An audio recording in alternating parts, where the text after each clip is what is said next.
Hello, everybody.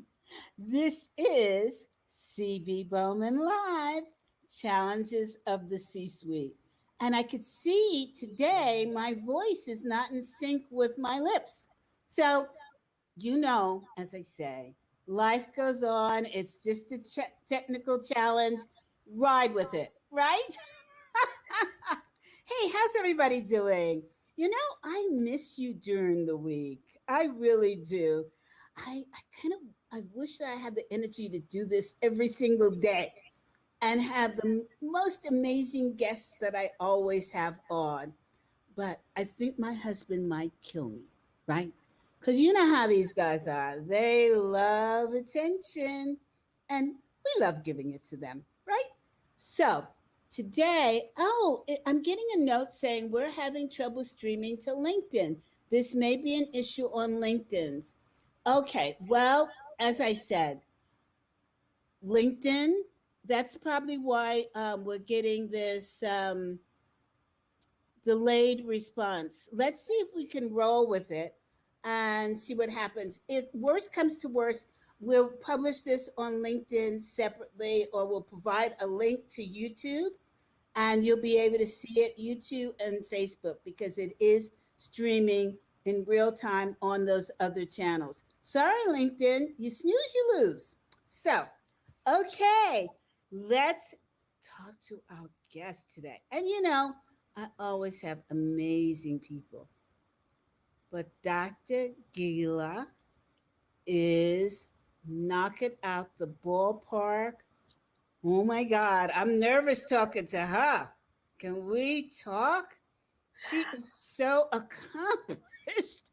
And she's making us look like peanut butter. What could I say? Like, come on, CB. And then she's got the French accent to rock it all together. Okay, here we go. Doc, introduce yourself. Welcome. Welcome. Thank you so much, CB, for such an introduction and get me on your wonderful broadcast show.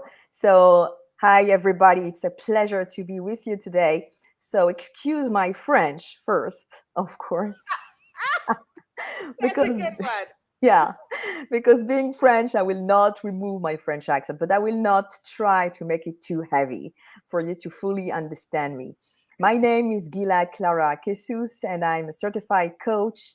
I got certification and I would say some a major in negotiation, in positive psychology, and in emotional intelligence.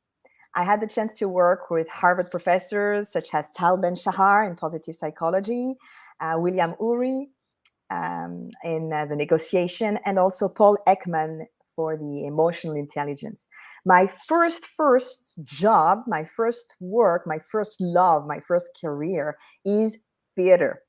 Okay. So basically, as a dramatic performer, I'm using in my coaching all games that are using theater games, such as role games and communication games, in order to reinforce the impact you may have as a C suite challenger.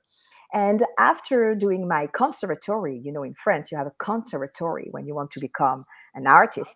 So after doing the conservatory, I wonder, okay, but what is performing art do? Just put actors on stage, making them say words that are not theirs, making them move following the director rules. So, what is the freedom here? What is the nobility here? And I was a little bit disappointed.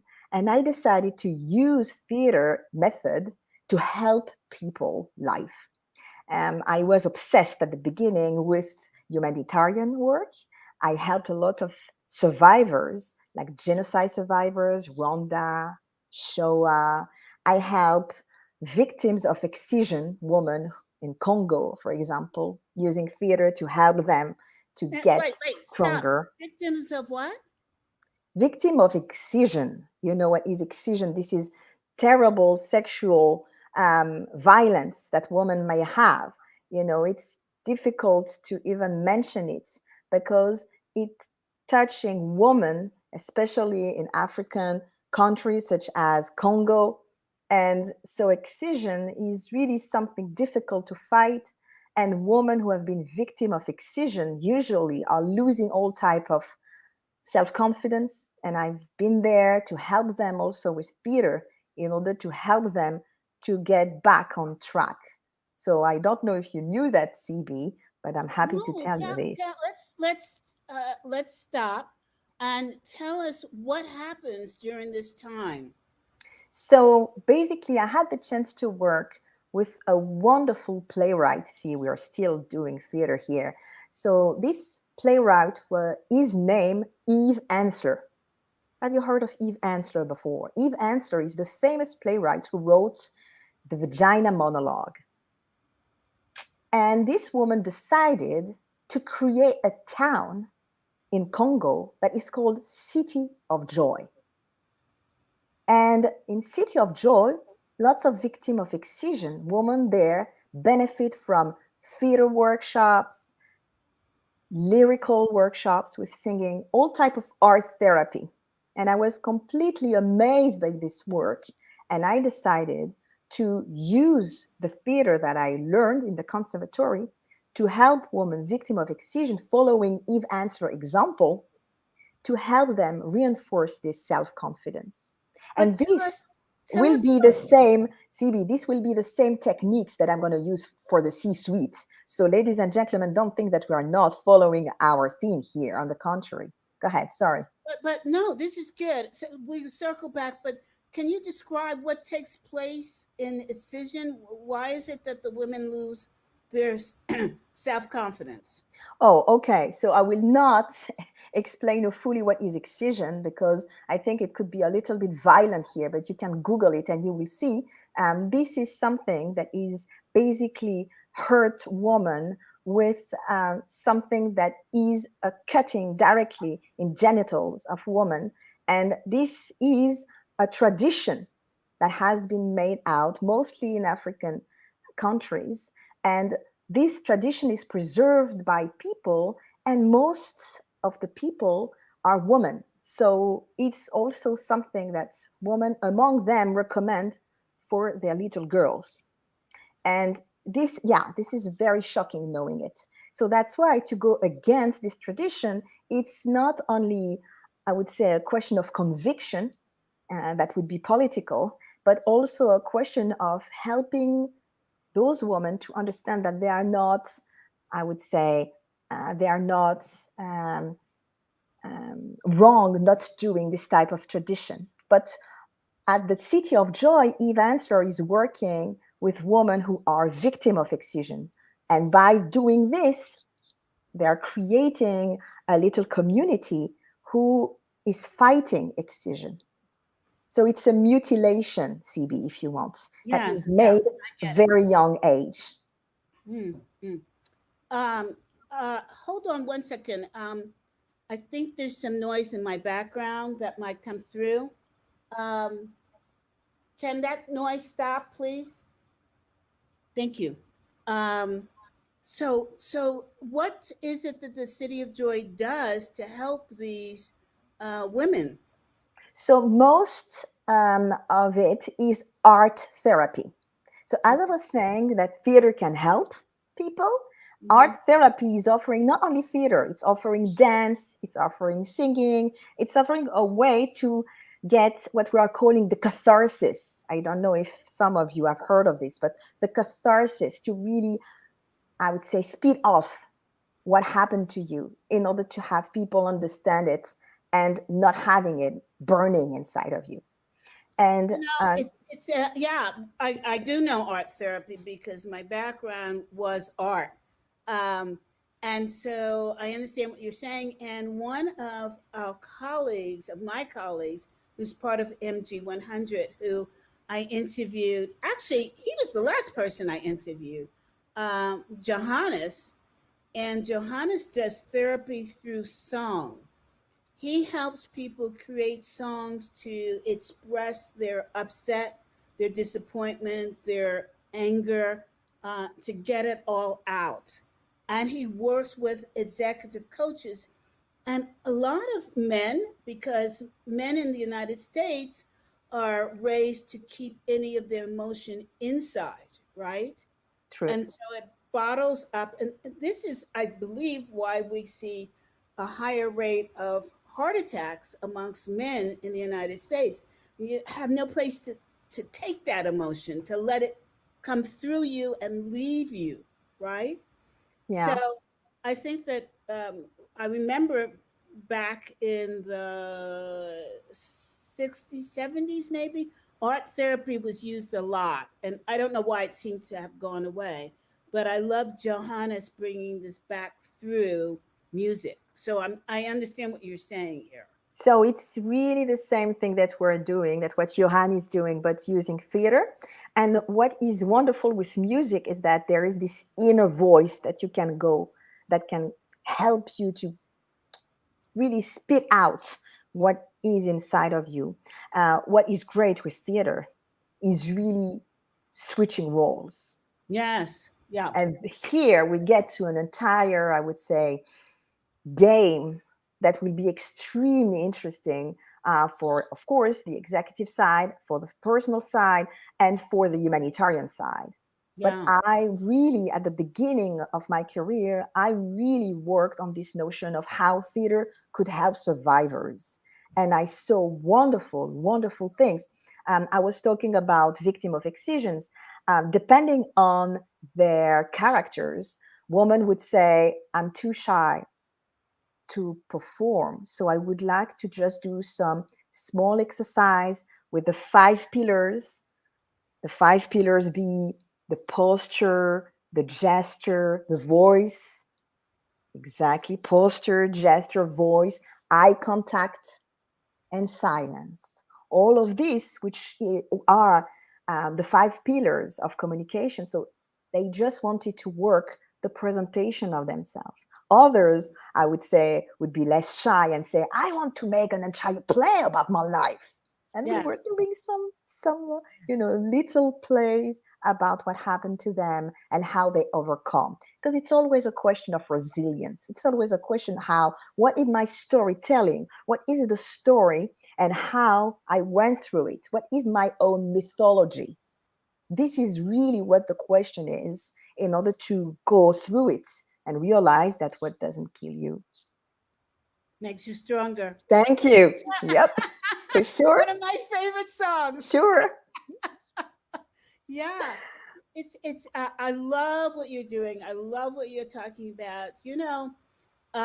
One of the things in Myers-Briggs that they say is uh, I'm going to make sure I get it right. Most of the CEOs in the United States are introverts. And so you wonder, how is it that they get the strength to lead an organization? Well, it's like you get on the stage and you become somebody else, right? And This is when you get off the stage, you could go back into your introversion. exactly, yeah. Lots of CEOs that are coming are really revealing the big secrets, saying that Yes. I need to put my costume of superhero in Yeah. order to go and become a manager because I'm not born a manager. I'm born to be an expert. Yeah. And here I am. I have to go and tell other what to do where I don't even know what to do myself. And Exactly. you are completely right. There is a role game, a transformation that happened. And this is very interesting to understand it, I would say, from the inner point of view. Just for you to understand how I did the big jump between this humanitarian side to a more corporate side. Hmm. Harvard University invited me to teach a class, Theater and Human Rights. Love it. And wonderful, huh? And when I came to Harvard, I was almost on a burnout. I heard so many stories. I've done a PhD with Elie Wiesel, who is this Nobel Peace Prize. It's a great survivor of the Shoah. And so I heard so many testimonies that when Harvard invited me, I was ruined inside because when I was on stage helping others, I found the goal of my life. But when I close the door and get to my own green room, I was empty. There was no, there was no taste. Yeah. And even when I had some, moment of desperation or sadness with boyfriends or other, I was like, Gila, how dare you cry? How dare you feeling sad? You heard people who had so much decency telling you that they lost everything, and you're crying for this little bad girl. Yeah. And Yeah. When you when, so when you stop and think about the atrocities that people have been through, and then you sit and you whine because you don't have a job or you don't have this or you don't have that. I mean, it's mind-boggling how spoiled the generations people have become. I You know, know. when COVID hit the United States, and people, I remember my trip to Cuba Haha. and going into the pharmacy and seeing the lines of people to get an aspirin, even, and you walk into a pharmacy and the shelves are bare. You walk into the groceries, it's bare. And we here in the United States are whining and carrying on. When the shelves were bare here in the United States, it was like somebody took me and shook me and said, remember Cuba, right? Mm-hmm. Bad experience. Mm-hmm. But how many people in the United States have experienced Cuba? How many people have experienced Panama early in the day? And this is nothing compared to the atrocities of concentration camps of Yugoslavia. This is child's play in comparison, I right? know. And This is you almost want to say in the United States, it's a good thing we had COVID. Now we're starting to understand the world's problems. We've been so isolated being across the water. And I'm not saying that people should die so that we recognize it. What I am saying is we need to take the time to understand what's going in and on and even experience it if you can afford to go there and see what's going on in other parts of the world.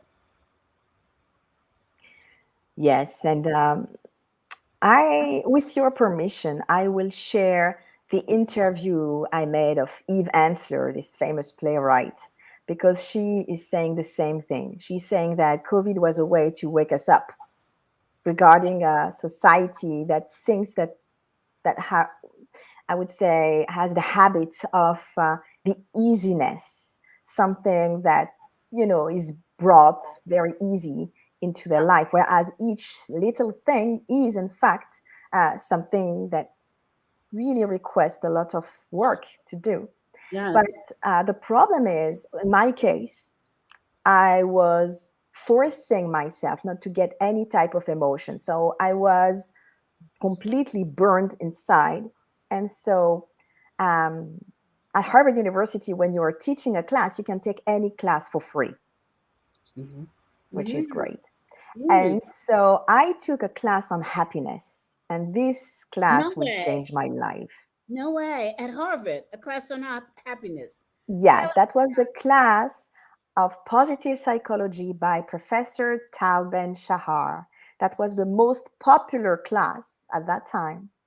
And that was really about scientific research about what is happiness and how happiness could be not only something that is making you feel better, but that making you feel of the most of your performance. So by being happy, you're helping the society feel happy too.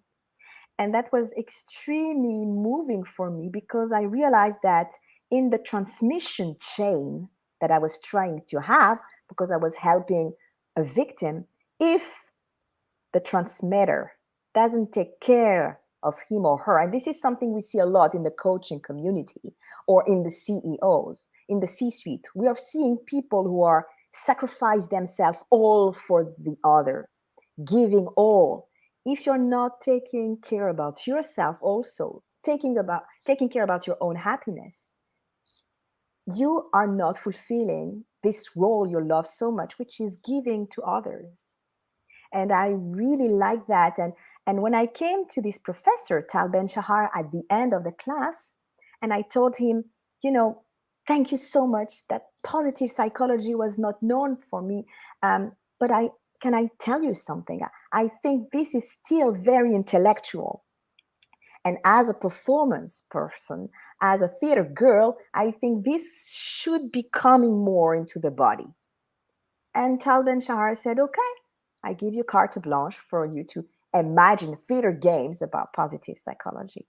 And he said, little by little, girl, you will realize that your big ambition to change the world by giving the chance, the opportunity to victims to talk is beautiful, but you don't need to look for atrocity. You don't need to look for terrible suffering. Look around, look in the institution, look in the companies, and become a coach, because you will see that the techniques you're using will be very useful to help the pain of those people. And that's how I became coach. It takes a lot to make me speechless. But there was so much that flooded through my head when I was listening to you. Fragments of conversations, fragments of experiences. And you're so right. If you can't get to a place of happiness inside you, you are no good to anyone. Anyone. And so, in this coaching world that you and I are in, we have to be so focused on taking care of ourselves. And I don't mean in what's the words that I want? I don't mean in a selfish way. I mean, if we expect to be able to help others and we are lack the energy and lack the positive, we're depleted. If we deplete, if we allow ourselves to become depleted, we can't help others. And our jobs rely on us helping others. I just said to my husband the other day, I'm tired. And then I realized, I said, I'm not tired of the work that I do. I'm tired of working. Mm. This is a big difference, right? I love seeing other people change, develop, expand something I might have said or encouraged it. It's so exciting. But we have to be so careful that we're not trying to help people that don't want to be helped, because that's depleting us. And so part of our strength is to identify those people and separate them out and get them out of our space, right? So we can continue to nourish ourselves and those who would celebrate, those that respect. I remember when I was much earlier in my career, and there was a woman that said that she needed help and support. And I tried every way in my little brain to help her. And she got angry at me.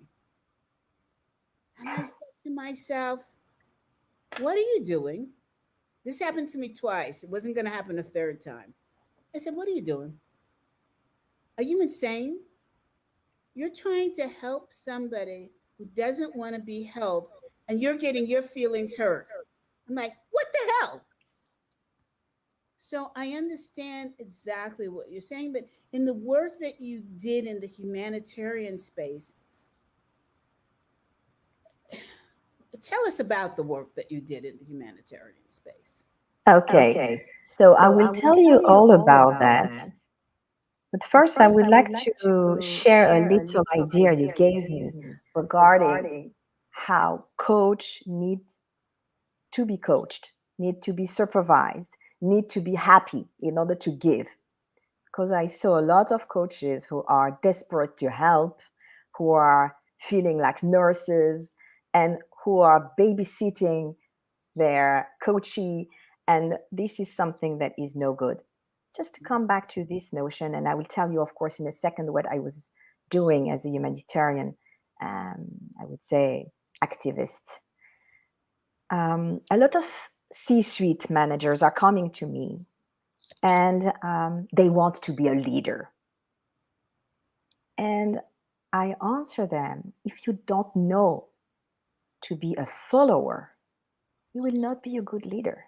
Oh my God, that is so powerful. Whoa, I am writing this down. If you don't know how to be a good follower, how can you be a good leader?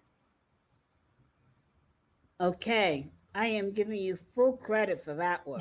Haha, copyrighted. Okay, that is very, very powerful. It Yeah. is because everybody wants to be a leader. No one wants to be a follower. Well, you know this philosophical dialectic between the master and the slave. Do you remember this by Hegel? Mhm. Who is making the master?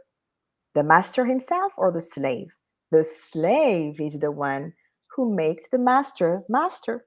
If the slave decide to leave, the master is the master of no one, nothing. So you want to be a good leader, be a good follower. Know who you want to follow. Even if you're a top CEO, try to understand what type of inspiration, what type of follower you would like to be in order to really follow exactly your intuitions.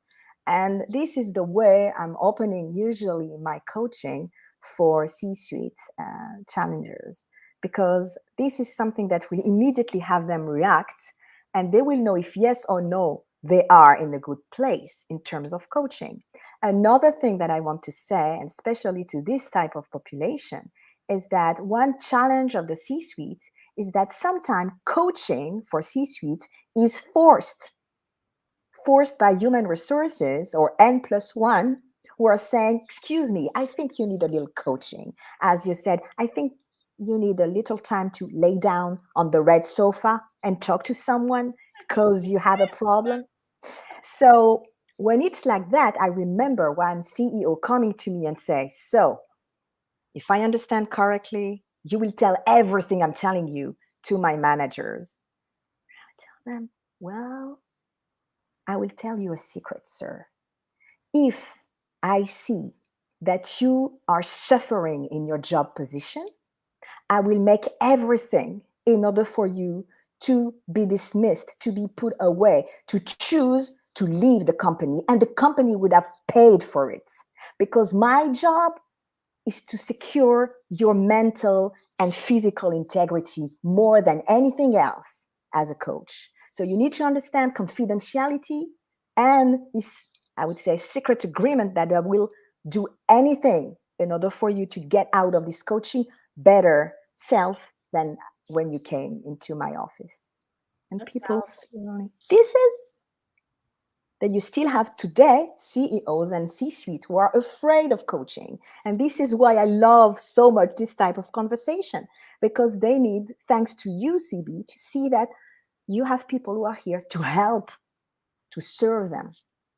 And so The this is problem something in the that, United States has been that coaching, first of all, the first problem is the confusion around different types of coaching, right? What are the responsibilities of that particular type of coach? Don't, as we say in my race, don't get it twisted, sister. okay, okay, sis, you ready? Okay. Let's go. So, Okay, yes, let's go. So, so you know, it, and then on top of that, because it was so twisted, you get people confusing behavioral modification with coaching, right? Because we have used coaching punitively. I know. This is so true. And so, therefore, people do not have a clear understanding of what coaching is. Yes, there's punitive coaching, but there's also leadership and success coaching, right? Which is a completely different framework. I'd rather So, leave the behavior modification to the shrinks. Sorry, guys. Uh, I get into such trouble on this show. And leave the leadership and success coaching to the executive coach, right? Now, if you're talking about life successes, that's a life coach, that's a psychologist. Can we just please understand the roles and responsibilities for each of these professionals? excellent. Executive coaching is giving tools specific in order to enhance professional environment. Tools such as communication, tools such as strategy and vision, tools such as, I would say, things that would be used like sociogram in order to better understand, like assessments. It's still executive coaching, could be used for life coaching, but assessment need to come out with an action, personal action plan in order for the executive coaching being successful. An executive coaching should always begin with objectives and and ways to measure you obtain your objectives, because everybody have objectives, but less people Oh, have well, clear okay. Hold on now. indicators How, of how, coaching. hold on now, because Haha. we've got some problems here, right? Mhm. Um, so here what's happening is coaches are going out and saying, I can give you an ROI, and so therefore hire me. And I just, the fumes come out of my head when I hear this, because I come from classical marketing. If you're going to measure an ROI, the research, the data has to be pure. You cannot measure ROI with coaching alone. Now, you can say the coach E can say my ROI was met. This is what I wanted to measurably get out of the engagement. Excellent. You cannot say that you're, as a coach, you improve the entire organization. There is no such a thing, and there is no need, and I would say no interest for that. But Exactly. Now, with my association, the Association of Corporate Executive Coaches, we do believe that coaches, if you're an executive coach, if you're a corporate executive coach, then the definition for that needs to be that you are an enterprise wide business partner. This has several layers to it. It means not only your confidence and your capacity to go toe to toe with any executive that's out there, not backing down, right? It's understanding their triggers, it's understanding the competitive frame by which they sit. That is maybe 50% of being a corporate executive coach. So anything below that, you're not even in the ballpark, right? If you don't understand an ROI from the business perspective, how you're measuring success from a business perspective, which is looking at your SOM, then hell, what are you doing?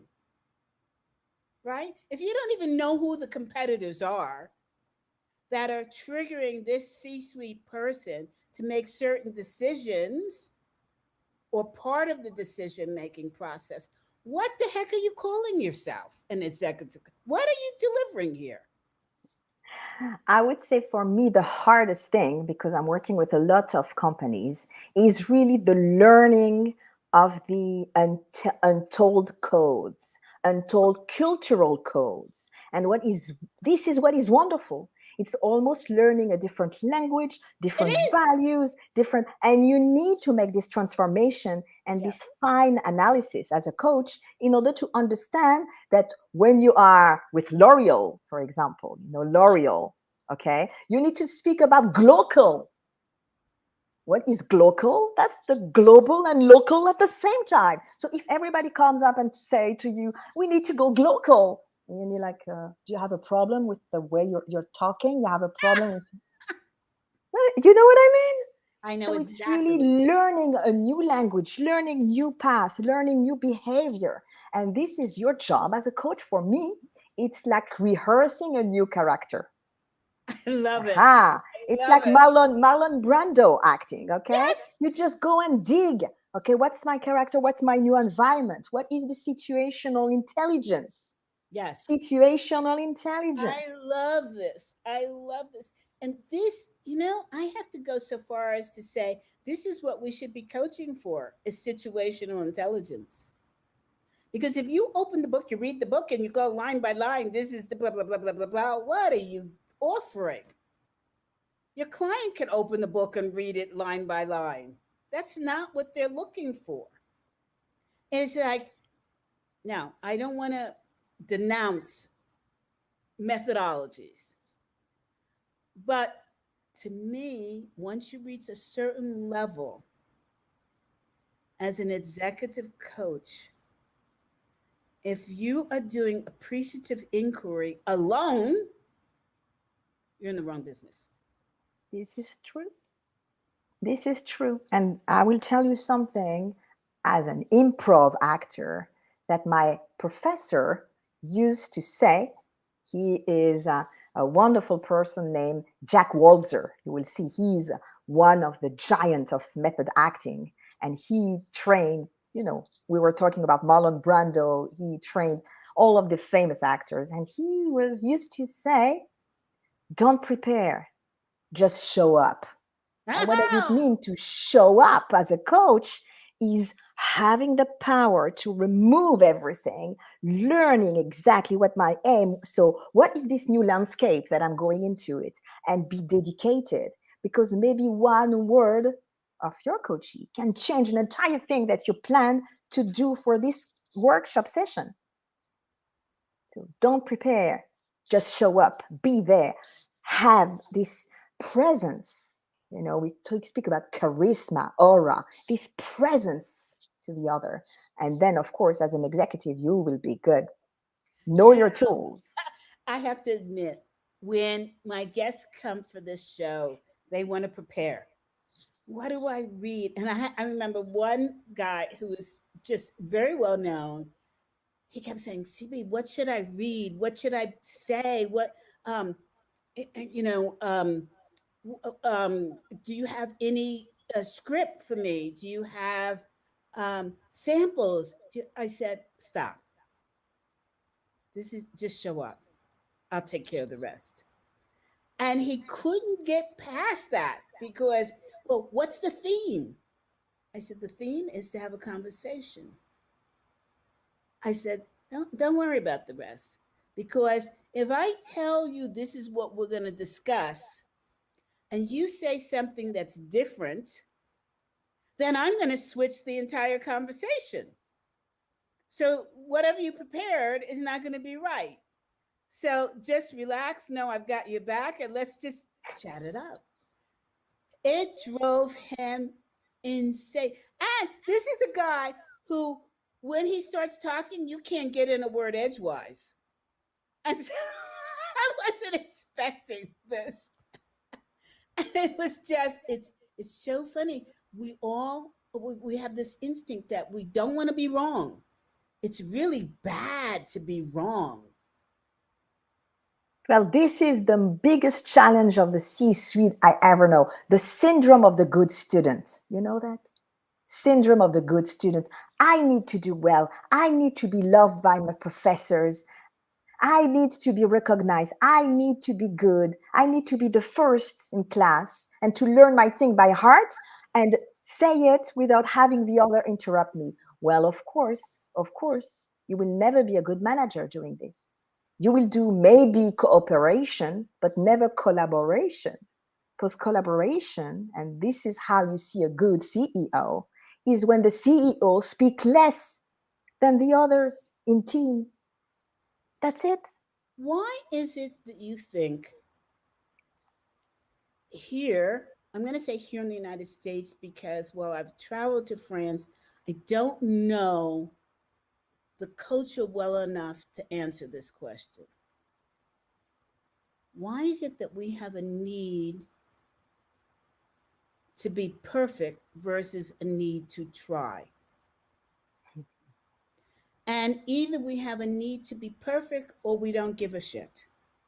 There's no middle ground here. Why is that? What is driving us? I would say that it's all about internal belief regarding the archetype of Americans. As American, you need to prove the others that you know more and you're perfect and you're bringing something to the world. Don't forget that for us in France, you are still the big winner of World War II. You are heroes. You are the one who had delivered us from this terrible thing that was Nazism. So I think that in America, you still have unconsciously this notion of being superhero. And you need always to demonstrate it to the world. And that's why sometimes you have people who are fighting until burnout because they feel that they have this mission to do and that they have to sacrifice themselves in the mission without remembering what I said. If you're not happy and if you're not in good shape, you will never help others. You will never be efficient in the help you're giving. Like the mask you need to put first on yourself in the plane and then after to your kids. This is terrible. As a mother, it's just terrible to think that I'm going to Yeah. have to put myself think before my, but this is how the rules are if you want to be efficient. So, there is something beautiful that Tal Ben-Shahar is saying at Harvard: permission to be human. Give me the permission to be human. Mm. That's it. Give me the permission to fail and understand how failure is part of my success. Because if a baby doesn't fall, he's not able to learn how to walk. But we have a question from Michael Ehrlich, which I want to address. Do you think that Americans, oh, this is going to get you in trouble, don't know the definition of being human? Hmm. Well, I think Americans know what is the definition of being superhuman, being Mm-hmm. surhuman. Um, this is said through an eye of a French person, of a French coach. But Americans that I'm training, that I'm coaching, I see have this very strict education of never crying, never show emotions, and just go, and being extremely strict with others because they're strict with themselves. And what is to be human is to accept not only failure, which could be a weakness, but simply to accept to need others. When you tell others that you need them, of course, you should not say that as a CEO every single day. But when you accept to say that, the others realize that they have a role to play, they have a space to take. You are not doing everything because you are learning also. Even if you're such an expert, you have others who could really be useful. Let the other take their place, even if it's not as well as what you would have done it, or as quickly as the way you would have done it. But just that's what I would say. What is a good leader? What is a good CEO? Is someone in meetings who knows how to be facilitator more than leader. Someone who knows how to make the other talk than simply to give solutions to other. And I know you will tell me I'm going to lose my time. Let me give them solutions. Let me give them orders. So you do this, you do this. But we are done with the pyramidal management. That's it. You really need to work this, especially in COVID times. You have to take in account the suffering of others and make them think that they have a place, because they for real have a place to take, and you have a lot to learn from them, even if they don't know as much as what you do. This is something that you really need to take in account. I think you're right, but I think that the other side of the picture. I mean, I again, a lot of conversations flooded through my head. Uh, Even the one that I had yesterday with an executive coach, and I was coaching this person on speaking on podcast, and I said, you're smart. You won't. She's incredibly smart, and I said, one of the things you want to work on is your ability to communicate through podcasts and speaking engagements. And the person was a speaker. I said, but here's what I observed: when you're speaking directly in a conversation, the words flow. When you're speaking in front of the public, there's hesitancy.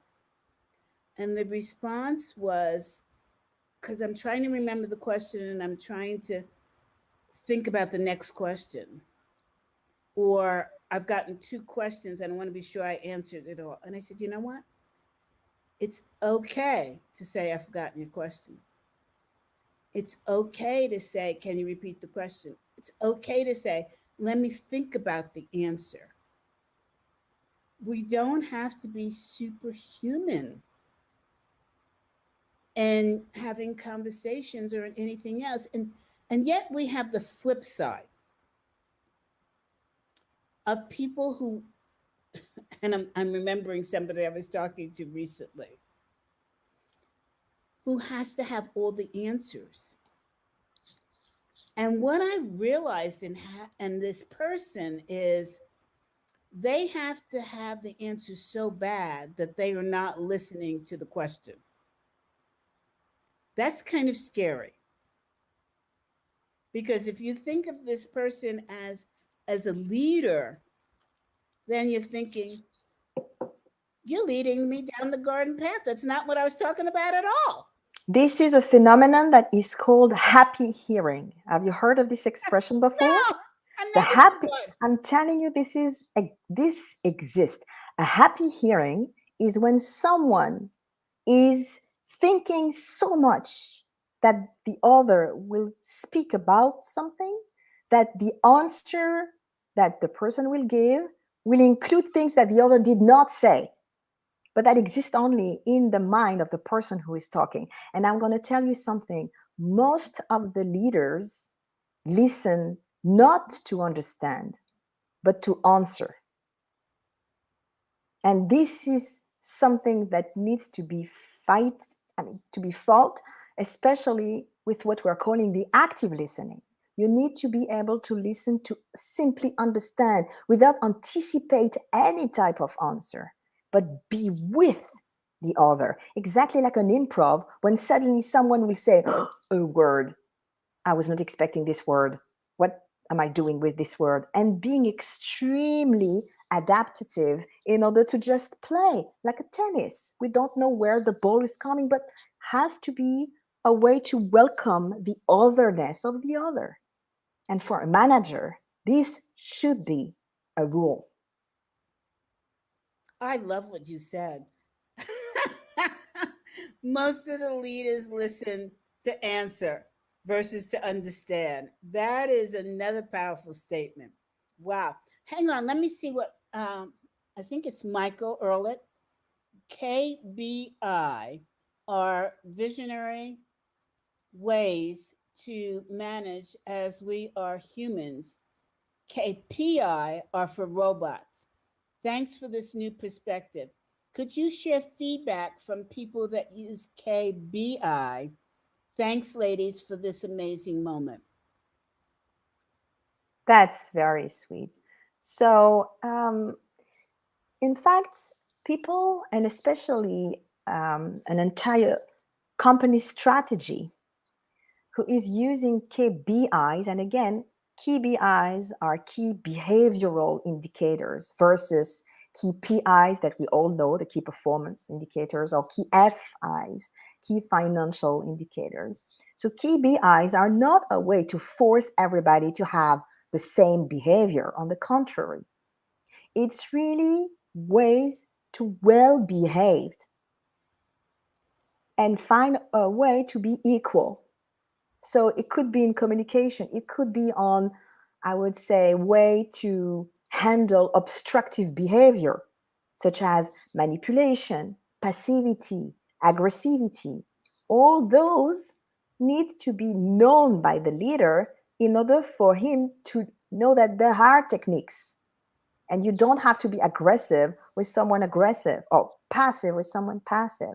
Those come from very, I would say, fear and anxiety, and especially within the environment right now.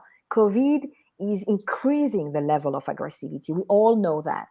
Aggressivity and passivity. So, for a manager, for a CEO, for the C suite people, this is a time where they need to have the tools in order to really get through aggressivity, passivity, not with, shall I say a bad word, bullshitting, okay? Not with bad way to do it, but simply by understanding where the aggressivity comes from, why the passivity is here, and what to do with manipulation.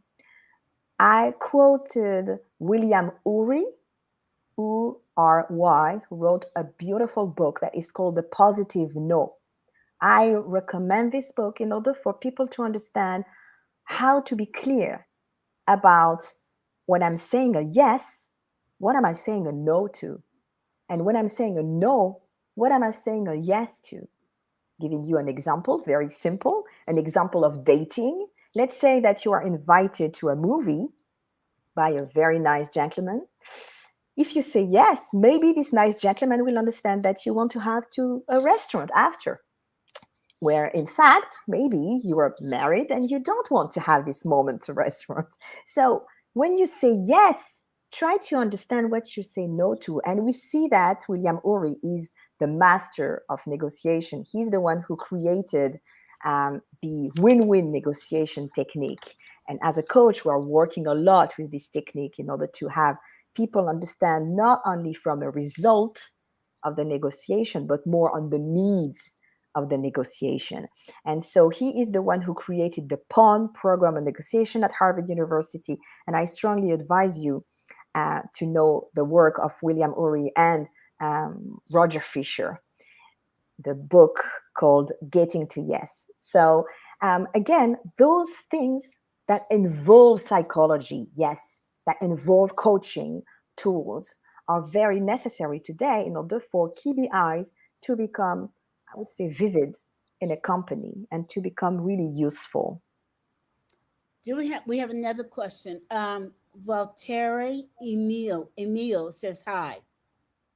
Hi, Terry. um, do we have an example of a organization who uses this as a best in case model? Yeah. So right now, a lot of supply chain companies are using KBIs a lot. A lot of finances companies are using KBIs also.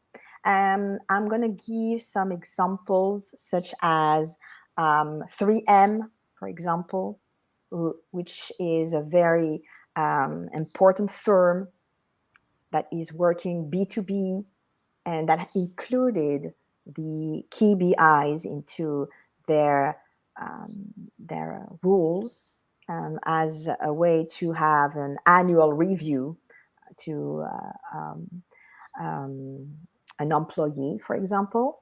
Can And you I give heard, us specifically what they're doing? so basically, they included communication tools are KBIs into the annual review. So, for example, when you are an employee, at the end of the year, you will have a one-to-one interview with your N plus one, and include to the KPIs, you will also have KBIs in order to know how to situate yourself in terms of communications, in terms of strategy, and basically, if you feel that you have not performed well, you would have offered some trainings, some coaching also. So this is the type of thing that exists. I heard that Johnson and Johnson also is creating some KBIs. So what we see is that some very international and B2B firms begin to use it. Right now, what I can say in the market, we have less B2C firms using it, but it begins slowly to change. In Europe, we have some B2C coming. So it's all coming from some companies who want to really emphasize this notion of putting away the pyramidal management that I quoted before. Um, Very inspired by what we're calling the new management, the holocracy.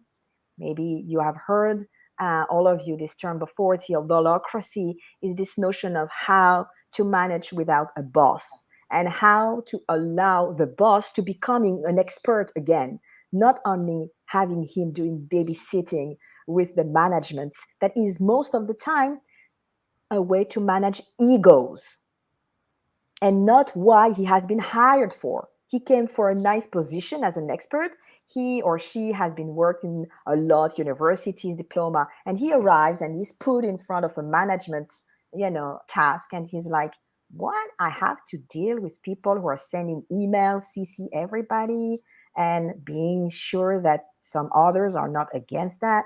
And the poor person is coming for conflict management more than expertise that he should have been hired for. So that's why we're trying to really answer this type of needs with the KBIs.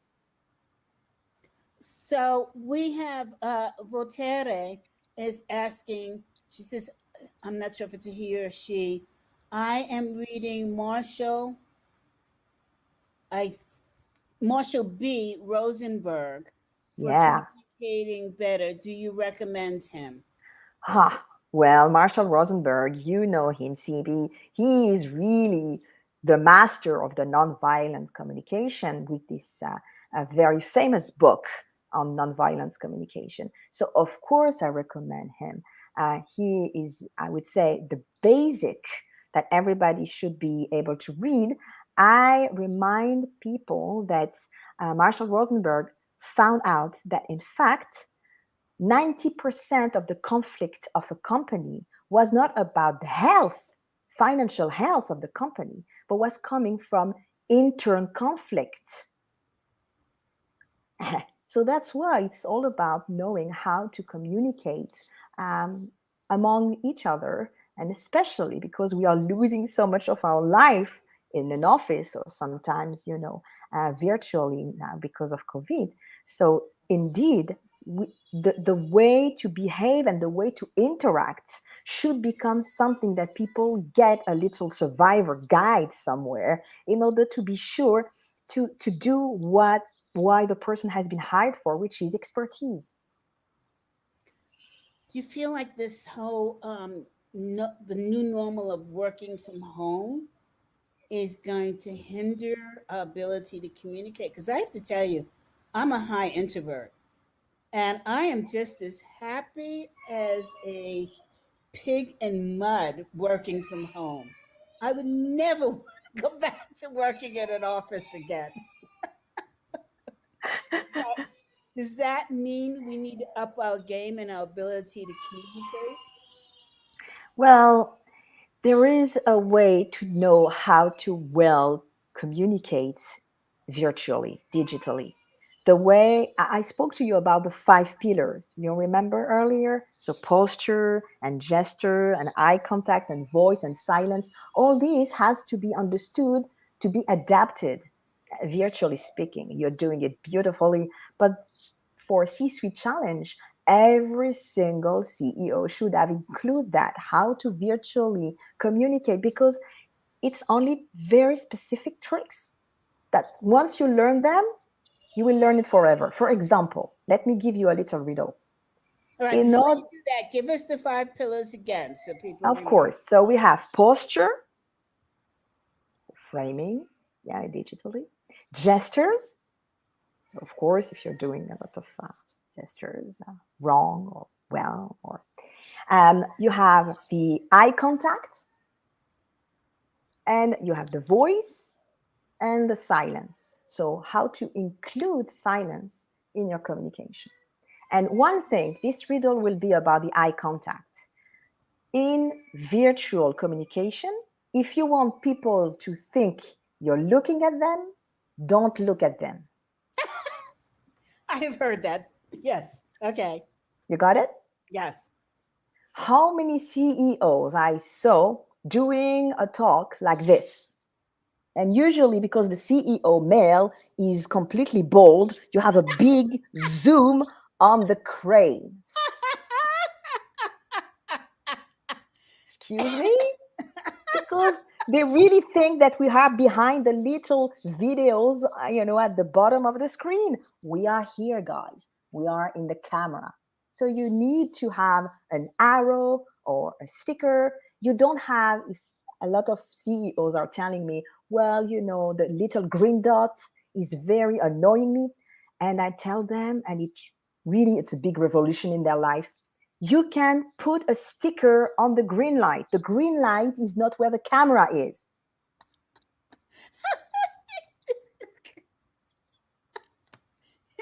You're cracking me up. Yes. And this is something very simple, but you need to learn that if you want to have a good digital communication. After, of course, if you have to do long meetings, for example, you have a lot of games. I don't know if you heard of Mentimeters, Mentimeters, or any type of. For when I'm doing my trainings, as a coach, I love to use the magic wheel. Sometimes I'm asking people, I'm doing training for 12 or 20 people, and I say, okay, who wants to go first? And everybody's like, Not no me. one want to go, not me, don't pick me. So I'm appearing a magic wheel. Okay, you can go on Google, and I already prepared all the names of the magic wheel, and I click, and everybody like that, and suddenly people see the name with lots of confidence, and they love it, and they're like, I want to be second, and they're so excited. This is my only way to make training funny. If we have to go digital, make that a game, make that fun, make I them totally live. agree. As you remember, in our conference, we had a magician at one point. We had my husband cooking Italian food. We said, we had a singer. We just mixed it up. Hey, we got a couple of more questions, and we're running over time. Darn it. Uh, Voltaire says, "Could you recommend me other writers, please?" Okay, so I recommend three writers that I quoted before. Tal Ben Shahar, and his bestseller, that would be The Happiness of Leaders. Can you see if you can put it in the chat I'm uh, going to put it in comments, and maybe. comments? Okay, that's Yeah. good. So Tal is Talben Shahar. Tell me if you see it. I Okay. don't see it yet.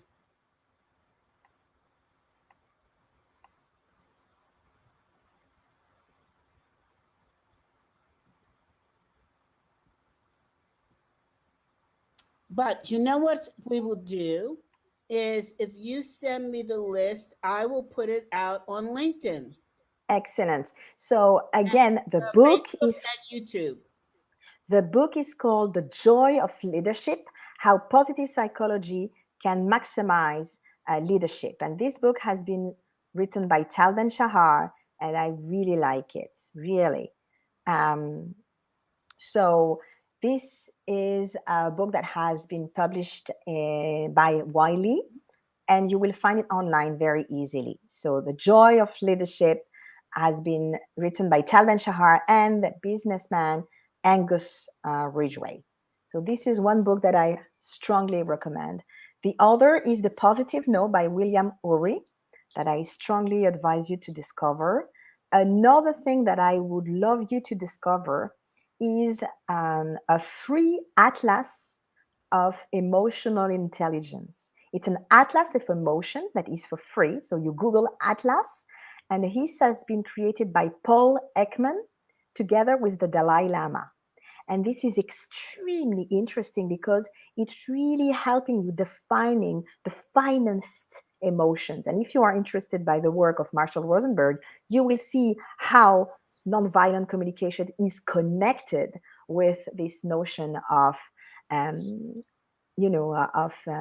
emotional intelligence. So Paul Ekman, Ekman, who is also very well known because he was the one to inspire the famous Netflix series Lie to Me. He is one of the best lying detector that we ever met because he worked so much with this notion of emotional intelligence that he worked a lot on facial expressions.